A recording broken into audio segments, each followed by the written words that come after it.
Olá a todos, terceiro vídeo que eu estou a gravar neste sábado à tarde. Estou a conseguir cumprir aquilo a que me propus.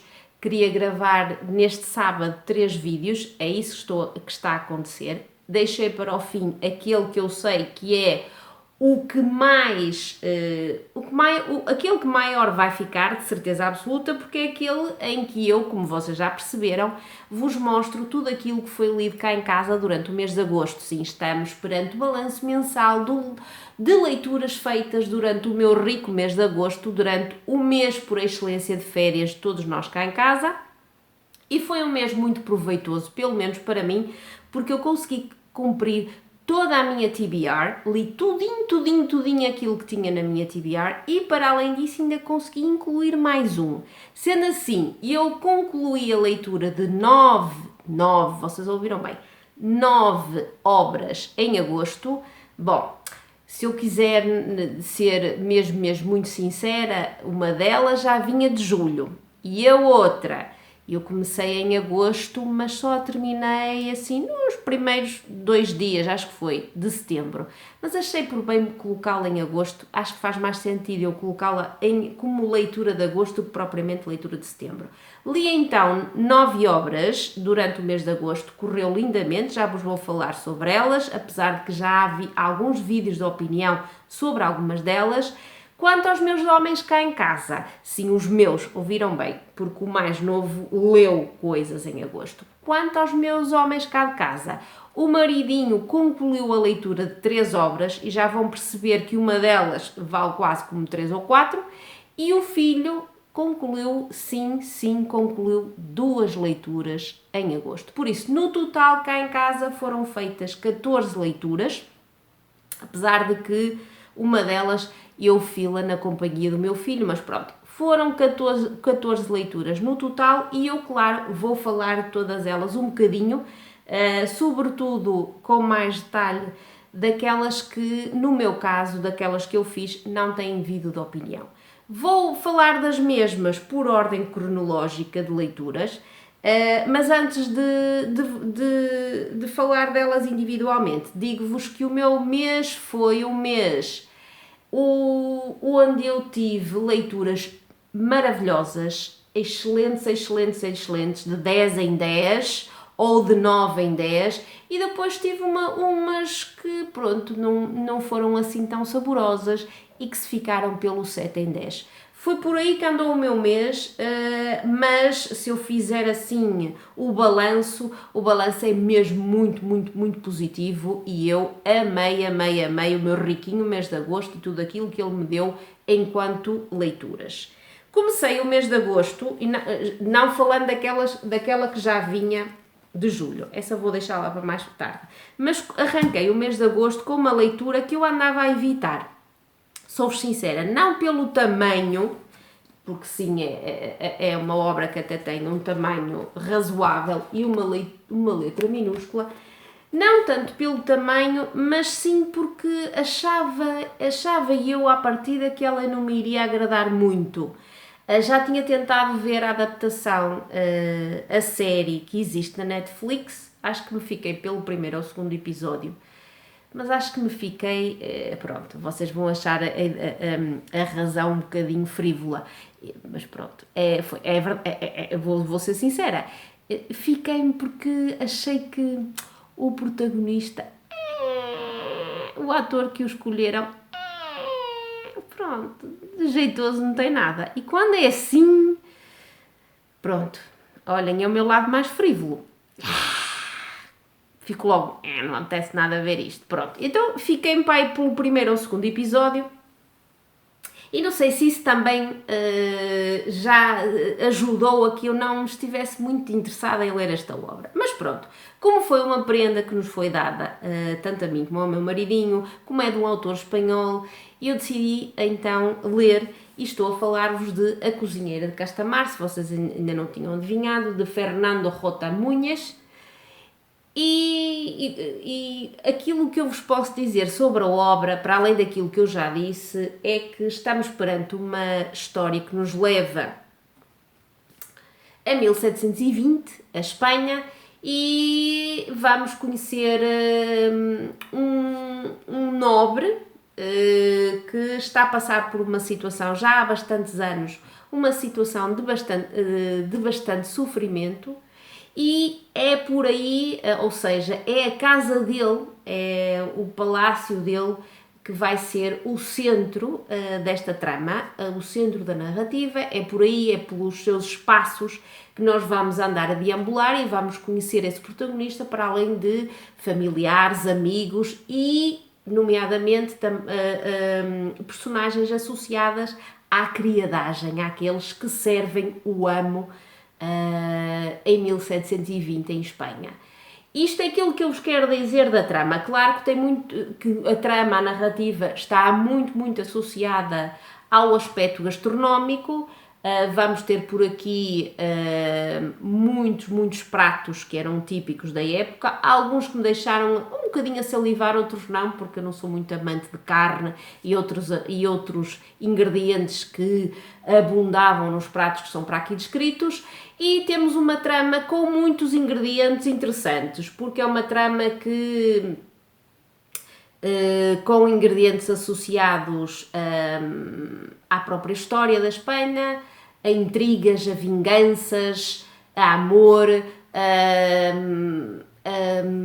como é que eu ia dizer, a preconceitos, a pessoas que pareciam muito avançadas para a época no que dizia respeito a esses mesmos preconceitos. Temos muitos ingredientes até saborosos e satisfatórios. A única coisa que eu acho desta obra é que se arrasta demasiado. Acho que tem demasiadas páginas.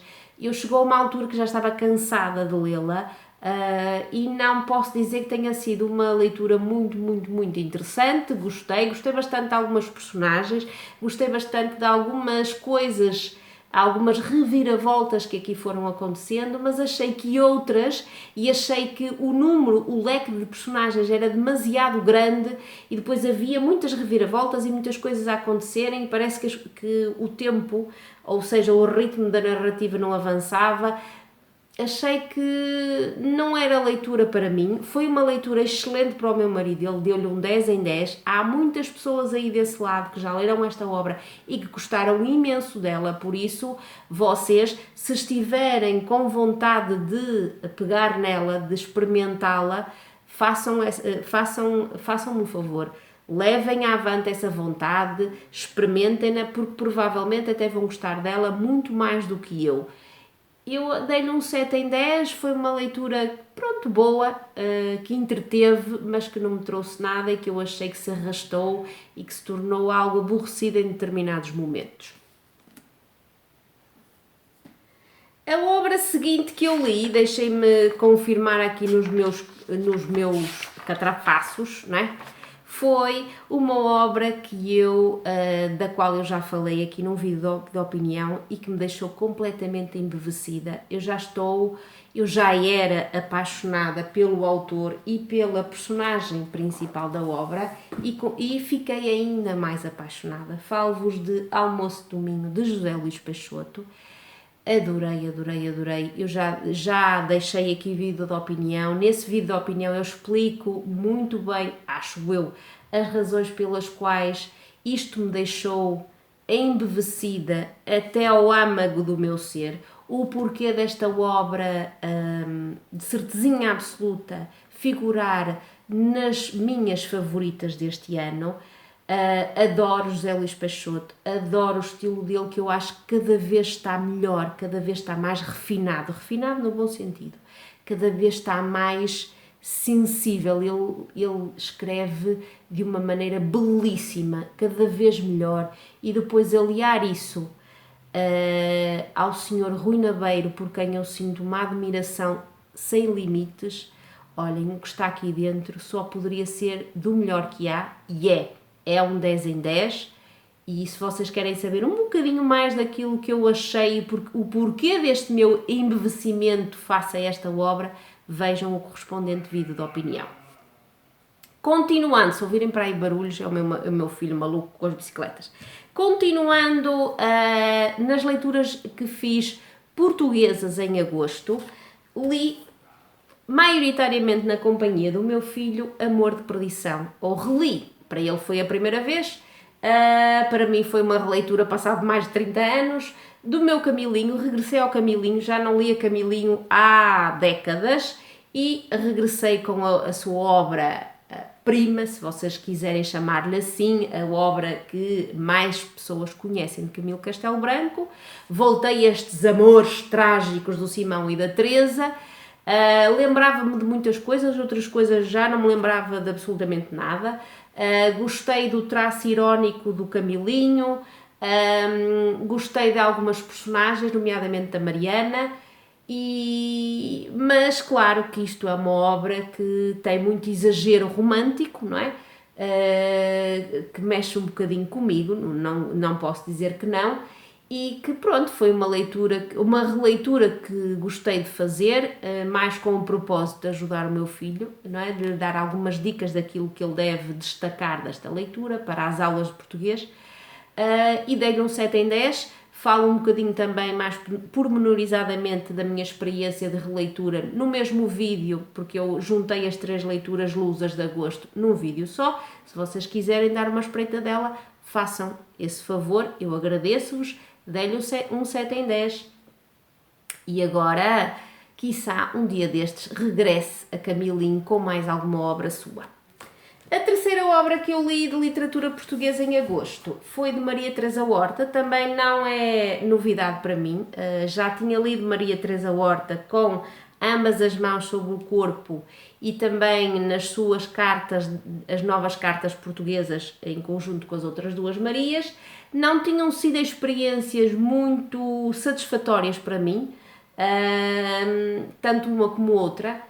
E esta aqui, que se chama Meninas, posso dizer e explico também no vídeo de opinião que não foi uma experiência totalmente satisfatória. Estamos perante uma coletânea de contos que só se centra em meninas, mas em meninas que são, no mínimo, carentes de afeto, meninas que sofrem na pele, literalmente, muitas vezes, essa carência, essa indiferença da parte dos seus progenitores, às vezes alguma violência, e esta alguma deveria estar entre aspas, porque está a ser, é um eufemismo, não é? Estou a suavizar a coisa. Temos aqui meninas ficcionadas, temos algumas meninas que são personalidades históricas, como a Rainha Carlota Joaquina, e é isto tudo que está aqui numa coletânea de muitos contos, dividida em 2 partes, mas que tem algo que fez com que eu não sentisse que isto me tenha preenchido totalmente.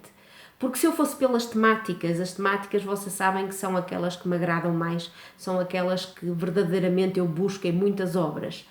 Mas achei que o facto de se repetirem mais do que uma vez situações, inclusive a meninas, fazia com que eu muitas vezes não soubesse. Estávamos a falar da mesma menina, estávamos a falar de meninas diferentes, estávamos a falar de meninas que até eram irmãs e passavam pelas mesmas situações. Há muita repetição aqui de meninas, de situações, e isso acho que, por um lado, como eu explico no vídeo de opinião, ajuda a alertar para tudo aquilo que está a acontecer, porque quanto mais repetimos, mais as pessoas fixam as coisas, mas por outro lado também tem o reverso da medalha, porque às vezes quanto mais repetimos uma coisa, mais nos aborrecemos e queremos esquecer. E foi um bocadinho por aí, foi esse o motivo pelo qual esta obra só lhe consegui dar um 7 em 10, ok? Ora, a seguir, o que é que eu vos posso dizer que li? Li 2 obras que também já têm vídeo de opinião aqui no meu cantinho, aos quadradinhos, para participar no projeto Agosto ao Quadrado da Silvéria. E li, em primeiro lugar, Verões Felizes, e fiquei completamente embevecida com isto. Como não? Estes verões felizes, estas 2 experiências de férias desta família belga, que nos leva a recuar no tempo e que nos leva aos anos 70 e ao final dos anos 60 e a toda uma realidade que quase já não existe nos dias de hoje, mas que deveria existir, porque há aqui vivências, há aqui situações, há aqui tradições que eu acho que nos dias de hoje, com tanta pressa e tanta tecnologia, tendem a desaparecer e não deveriam desaparecer. E isto é de uma beleza e de uma ternura e de um bom humor, apesar de haver situações que não são tão cor-de-rosa como poderíamos pensar, porque assim, é uma família que vai de férias, mas que deixa uma vida para trás, e essa vida nem sempre é muito cor-de-rosa, mas isto tudo é muito, muito, muito bom. Este primeiro volume é tão, tão bom que eu mal posso esperar por ler os 2 seguintes. É isso que eu quero fazer nos próximos tempos, e dei-lhe um 10 em 10, e se vocês quiserem saber um bocadinho mais, vejam o vídeo de opinião. Amei, amei, amei estes quadradinhos, estes varões felizes aos quadradinhos, são do melhor que há. A outra obra que eu li também aos quadradinhos é completamente diferente desta. Levou-me à Primeira Guerra Mundial, às trincheiras e a um cenário de horror e de atrocidades, como foi tudo aquilo que nós associamos à Primeira Guerra Mundial e às trincheiras. Acho que temos um bocadinho a tendência de esquecer o quanto a Primeira Guerra Mundial foi horrível, foi atroz, foi dilaceradora, foi com condições desumanas para todos aqueles soldados que tinham que combater naquelas trincheiras. Primeiro construir as trincheiras, depois encafuar-se naquelas trincheiras cheias de lama, cheias de água, cheias de ratazanas, cheias de gente morta. Olhem, é horrível o que está aqui, é horrível, mas retrata bem a realidade de soldados que não eram mais do que peões nas mãos de gente com poder e que não sabiam, a maior parte das vezes, por que razão estavam a lutar, e estavam ali obrigados e só queriam era regressar a casa e esquecer todo aquele horror, aquela desumanidade e tudo aquilo que um ser humano consegue fazer quando se lembra de lutar contra o outro. É do pior que há, mas é a realidade, e é uma obra que me custou imenso ler. Dei-lhe um 9 em 10, vale muitíssimo a pena, e estou muito feliz por ela também estar nas minhas estantes, e recomendo-a a quem, obviamente, gostar da guerra, a quem gostar de uma obra que parece ser de não ficção. Tem coisas de não ficção, mas não tem outras coisas que poderiam ser de não ficção, mas que representam muito bem a realidade. E é a essas pessoas que eu recomendo esta obra, porque não é uma obra para qualquer leitor, é uma obra para a qual é preciso ter um estômago, e mesmo assim esse estômago não chega para nós esquecermos e não nos horrorizarmos com tudo aquilo que está aqui representado. 9 em 10, e foi a minha segunda leitura aos quadradinhos do mês de agosto. Falando daquilo que me falta em relação ao mês de agosto, vou deixar para o fim aquelas que não foram exclusivamente lidas durante o mês de agosto. Em primeiro lugar, então, vou ainda falar de Os Hóspedes de Sarah Waters. Eu comecei este vídeo de opinião por dizer que, em relação à Cozinheira de Castamar, que havia alguma renitência da minha parte em ler aquela obra, que eu suspeitava que ela não me iria agradar plenamente, e as minhas suspeitas concretizaram-se. Com esta aconteceu o mesmo, porque esta é a terceira obra que eu leio desta autora. A primeira, que foi O Vigilante, eu gostei muito dela. A segunda, que foi O Indesejado, nem por isso, e até já me desfiz dela, já lhe arranjei uma casa nova. Esta terceira, eu estava com alguma relutância em pegar nela, porque tinha medo que me acontecesse a mesma coisa que aconteceu com a segunda obra que eu li de Sarah Waters. Fiquei agradavelmente surpreendida quando comecei a ler a obra e gostei daquilo que estava a descobrir. As personagens, a trama. Vamos a 1922, poucos anos depois da Primeira Guerra Mundial ter terminado. Vamos a Londres e vamos conhecer uma família composta por 2 mulheres, porque os homens já morreram, nem todos, 2 deles por causa da guerra, o outro não, mas estamos perante uma família reduzida a 2 mulheres, a uma mãe e uma filha, que estão a passar algumas dificuldades económicas e que por isso mesmo se veem obrigadas a arrendar uma parte da casa a uns hóspedes. E é a chegada destes hóspedes que vai fazer com que a vida delas mude mesmo muito. À partida parece que não, mas depois, à medida que os dias passam, esses dois hóspedes, que são um casal, um jovem casal, vai trazer grandes mudanças à vida destas duas mulheres e vai levar, inclusive, a que elas passem por uma situação bastante dramática. E essa situação bastante dramática acontece mais ou menos pela página 300 desta obra. E esta obra tem mais de 500 páginas, 526 por aí. Pronto, até essa página 300 e pico, e eu adorei tudo aquilo que estava a ler, até atingir esse clímax, não é? Atingir o clímax da trama, atingir o clímax da narrativa. Adorei, gostei mesmo muito. Mas depois acho que o pós-clímax trouxe um desinchar, se é que eu posso caracterizar a coisa desta forma, à narrativa. Não gostei do que aconteceu a seguir a essa situação climática, ou de climática. Não gostei, achei que se arrastou bastante, que não eram precisas tantas páginas e tanta coisa depois do clímax, e também achei que o final foi um bocadinho forçadito. Achei que foi algo cor-de-rosa a mais, no meu ponto de vista, depois de tudo aquilo que aquelas personagens tinham sofrido, pelo que tinham passado, achei que aquele final, pronto, foi um bocadinho cor-de-rosa a mais. Pronto. Tendo em conta tudo isto que eu vos estou a dizer, não lhe consegui dar mais do que um 7 em 10, e pronto, mais uma vez as suspeitas concretizaram-se, apesar de que até à página 300 gostei mesmo muito. A seguir, pronto, descambou no meu ponto de vista e pronto, só isso é que tudo isso pesado leva-me a que eu não lhe consiga dar mais do que um 7 em 10. As duas obras de que me faltam falar enquanto leituras minhas de agosto são aquelas que não foram exclusivamente lidas em agosto.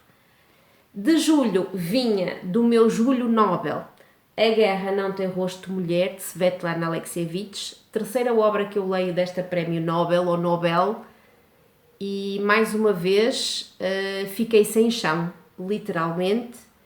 Esta autora cada vez mais é uma das minhas autoras favoritas de todo o sempre. Este projeto literário dela de Vozes de Utopia é completamente do mais fabuloso e fabulástico que vocês possam considerar. São obras não ficção, esta não foge à regra, é uma obra tal como as outras que vive de testemunhos de gente que foi entrevistada por Svetlana e neste caso de mulheres que combateram na frente da Segunda Guerra Mundial pelo lado da União Soviética, na frente de combate em terras da União Soviética.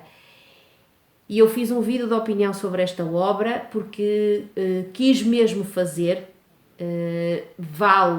esta obra tem que ter um vídeo de opinião exclusivamente para ela, e aí eu acho que explico de uma forma convincente tudo aquilo que existe aqui dentro, todo o impacto que estas mulheres tiveram em mim, toda a veneração que eu tenho por elas, toda a tristeza que eu tenho porque sei que me vou esquecer delas à medida que não é delas como um todo, mas delas individualmente vou-me esquecer, e a tristeza que isso me dá porque o que elas passaram, aquilo que elas fizeram para combater ao lado dos homens, tudo isso parece-nos inconcebível. Para mim, pelo menos parece-me, e faz com que eu ainda mais tenha que lhes prestar uma homenagem e admire de uma forma absoluta estas mulheres e tudo aquilo que elas nos contam, aquilo que elas partilham aqui nesta obra. É um 10 em 10, é mais do que um 10 em 10 e é uma das melhores leituras de certeza absoluta que eu faço em 2022. A outra obra e última era a que não estava presente nos meus planos para agosto, mas ainda bem que eu consegui lê-la. Falo-vos de A Confissão da Parteira, de Diane Chamberlain. É a terceira obra que eu leio desta autora norte-americana. E não vos posso dizer que isto seja uma obra prima, que não é. Já as outras duas também não o são. Mas porquê que eu gosto desta autora e porquê que eu gostei desta obra em particular e das outras que eu também li dela?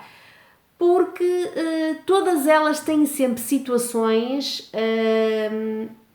plausíveis, situações de muito mistério, de muitos segredos, personagens femininas, sim, personagens femininas muito fortes e determinadas, muito imperfeitas, muitas delas, e com segredos que nós queremos à viva força saber o porquê.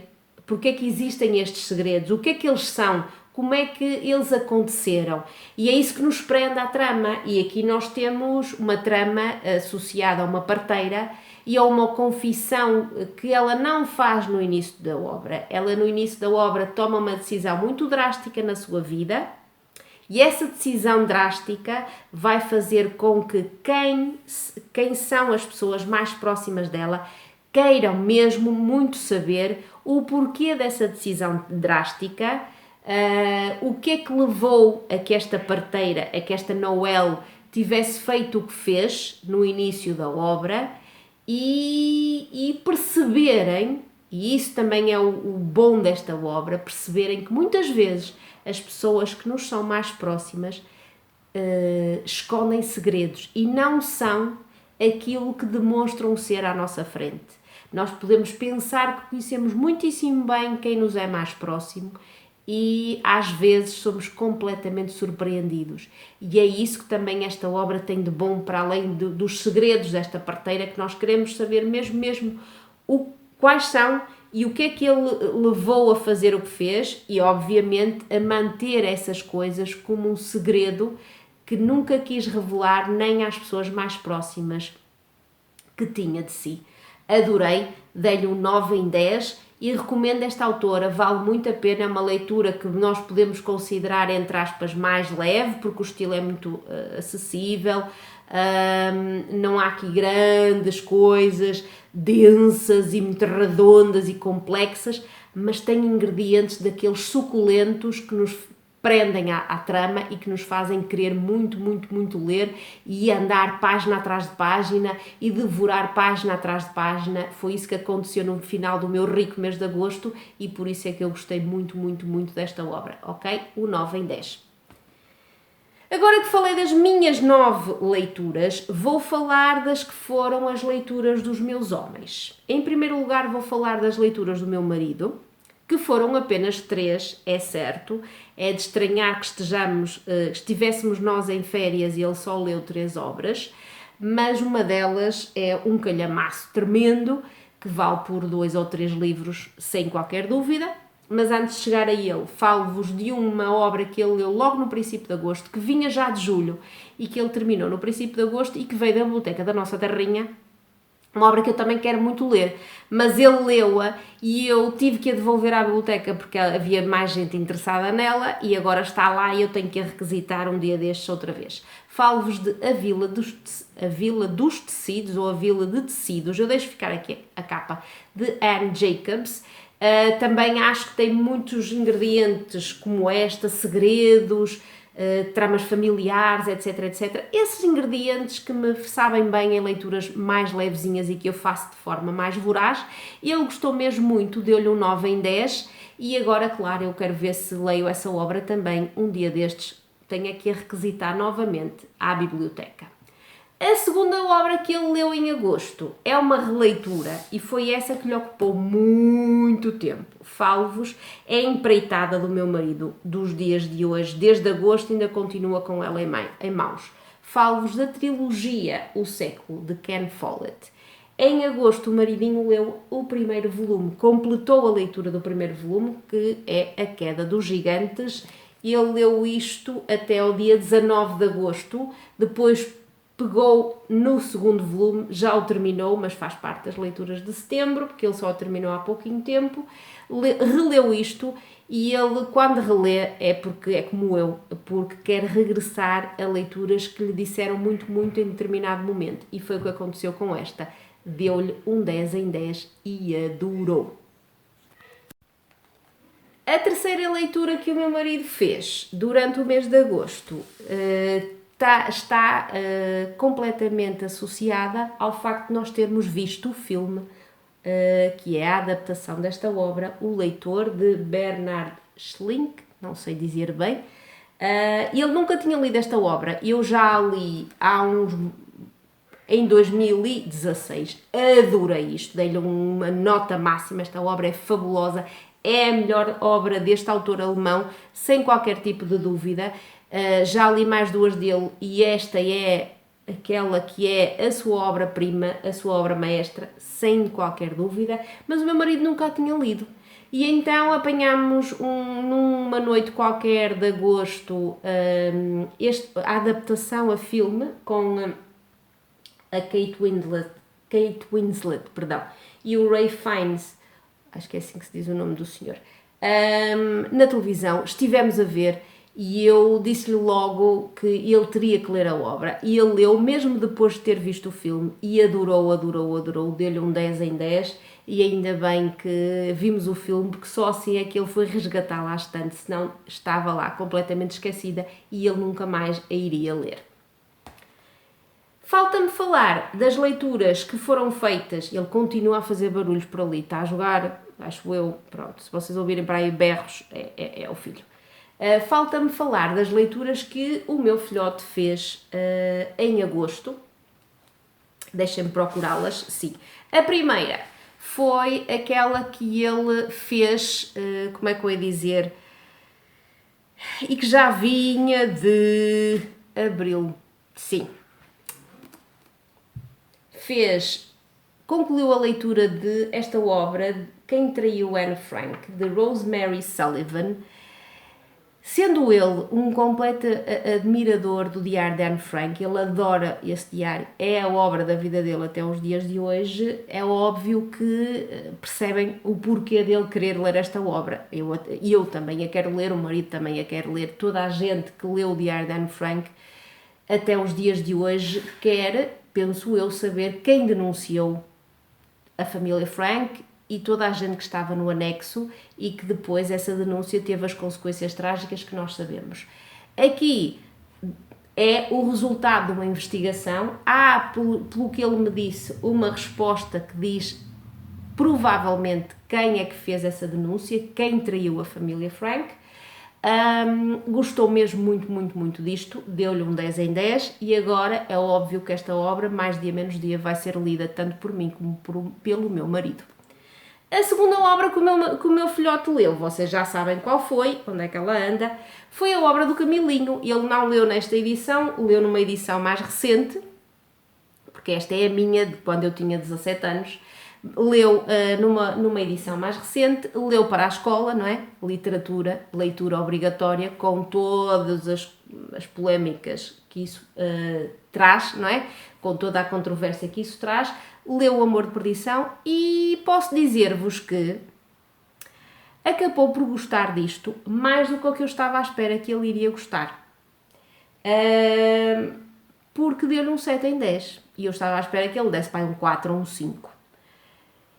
E de que é que ele gostou? Gostou do Simão, gostou muito do Simão, gostou das personagens, gostou da trama em si. Aquilo que ele menos gostou, obviamente, tem a ver com a linguagem, que é mais datada do século XIX, e com o facto de ser uma obra que retrata um momento do século XIX. Isso foi aquilo que ele menos gostou, mas gostou mais do que eu estava à espera que ele iria gostar. Gostou das personagens, gostou da trama, sim, da história, e pronto, deu-lhe um 7 em 10, está lido e agora um dia destes vira-se para os Maias. Está tudo dito, vídeo gigantesco, mas 14 leituras que foram feitas cá em casa durante o mês de agosto. Acho que falei um pouquinho de todas elas. Digam-me aí em baixo aquilo que acharam das nossas leituras, aquilo que andaram a ler em agosto, se é que leram alguma coisa aos quadradinhos também digam aí em baixo, e se houve alguma leitura que vocês aconselham vivamente que nós façamos cá em casa e que vocês fizeram durante o mês de agosto. É óbvio que eu quero saber isso tudo e quero que vocês me deixem aí em baixo nos comentários, ok? Um beijinho muito grande e vemo-nos no próximo vídeo. Tchau!